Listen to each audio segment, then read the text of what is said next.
Hi everyone. तो अब हम शाम को फिर से निकल पड़े हैं अपने, और ये देखो मेरे निकलते ही ना, मतलब ये मुझे देखते ही आ जाते हैं। कितना अच्छा लगता है ना, मतलब भगवान की दया है मुझ पर कि मैं किसी को तो अपने हाथ से निस्वार्थ भाव से कुछ कर पा रही हूँ। और बड़ा अच्छा लगता है मुझे जब मैं इसका पेट भर पाती हूँ। मतलब क्या है ये, 2 रोटी की बात है बताओ। और ये जब तक पूरा ख़त्म नहीं कर लेती ना खाना, तब तक मेरी कोशिश रहती है कि मैं ये दूर से इसको देखती रहूं, क्योंकि सोसाइटी आजकल अमीर बहुत हैं लोग, मगर दिल पता नहीं बहुत छोटे हैं लोगों के। 2 रोटी भी उन्हें किसी जीव को दी नहीं जाती। तो लोग पसंद नहीं करते कि सोसाइटी में एक कुत्ता है, हालांकि हमारी पूरी सोसाइटी में शायद ये 2 ही हैं बस। शायद क्या है ही 2, और इसको भी अभी अगर कोई गार्ड देख लेगा तो भगा देगा। इसलिए मैं देखती रहती हूँ। और अब ये आ गए हमारे छोटे छोटे तो मैं वहाँ से पहुँच के अपना रास्ता तय करके यहाँ तक आई हूँ। ये ले। और पहले 2 वीडियोस भी मैंने आपको दिखाया है कि कैसे कूड़े के रास्ते से मैं यहाँ तक आगे तक जाती थी, जहाँ से वो भाग के ले आ रहे हैं ना मेरी आवाज़ सुन के, वहाँ तक मैं जाया करती थी। जल्दी जल्दी। अभी थोड़े बड़े हो गए हैं, मतलब 2 महीने से मैं इसी रास्ते को क्रॉस करके इनको खाना देती रही हूँ। अभी ले थोड़े ले। बड़े हो गए हैं तो ये आवाज़ सुन के बाहर तक आ जाते हैं। और बस वही अपना ये आगे और पीछे पीछे पीछे पीछे। तो ठीक है, प्रभु कृपा से पता नहीं इन्हीं का दिया हम खा रहे हैं। लोग कहते हैं ऐसा, हमें तो हमारे बड़ों ने यही सिखाया है कि इन्हीं का दिया हमें मिलता है।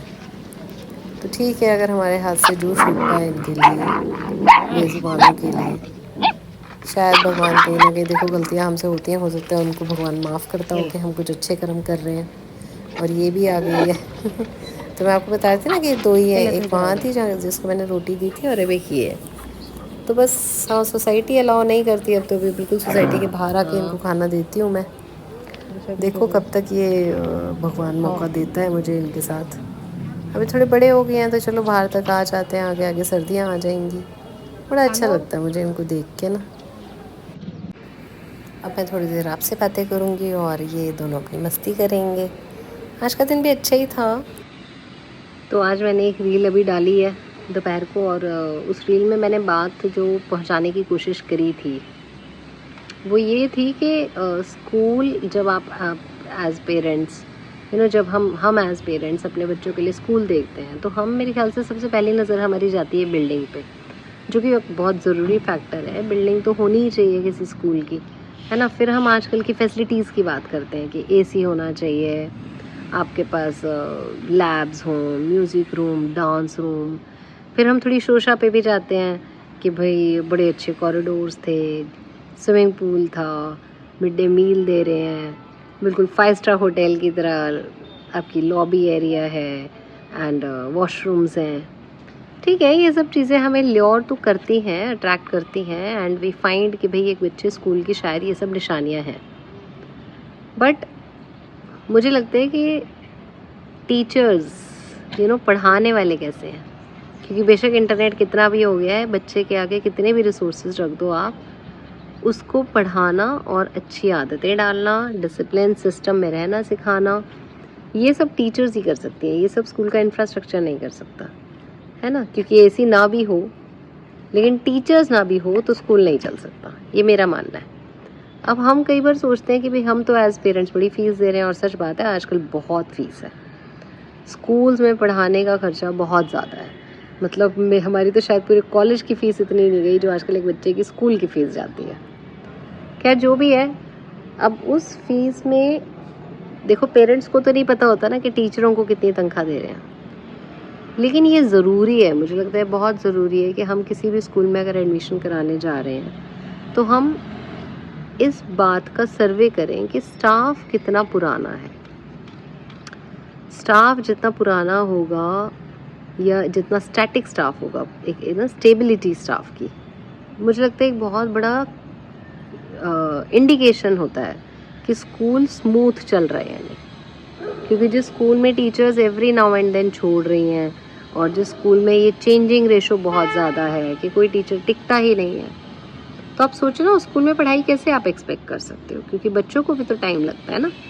बच्चा एक ही क्लास में, एक ही सेशन में 2-2 टीचर्स के साथ या 3 टीचर्स के साथ एडजस्टमेंट करे। यहाँ 3 टीचर्स का मेरा मतलब है कि जैसे एक टीचर गई, 2-4 महीने उस टीचर के साथ एडजस्ट हुआ, फिर वो चेंज हो गई, फिर चेंज हो गई।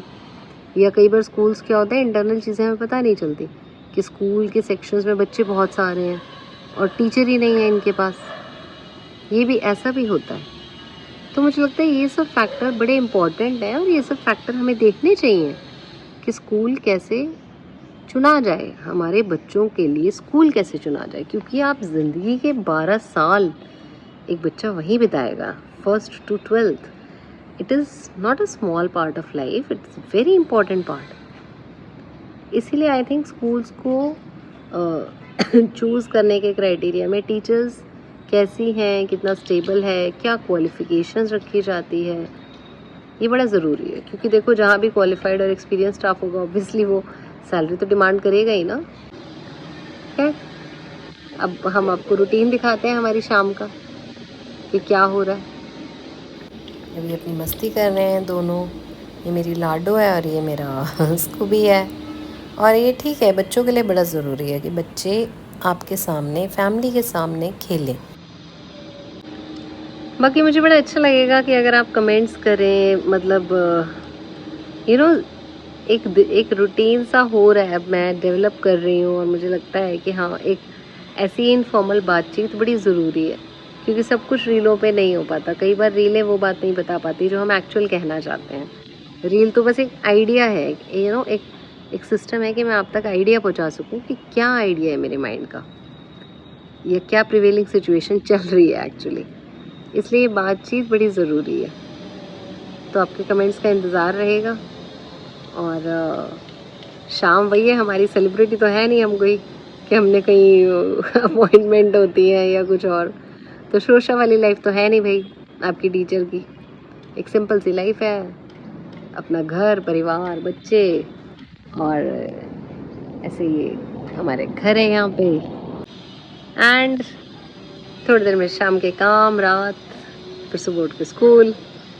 That's a good life. बाकी आप बताओ कैसा है, आपकी ज़िंदगी में क्या चल रहा है। और अगर यहाँ डॉग लवर्स हैं तो वो देखो ये कैसे मस्ती करता है, ये इसको भी अपना चाहिए ना खुलापन।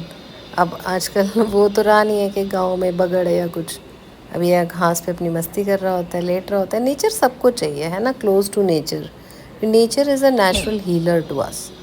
बड़ा सुकून मिलता है कि आप हरियाली देखते हो जब।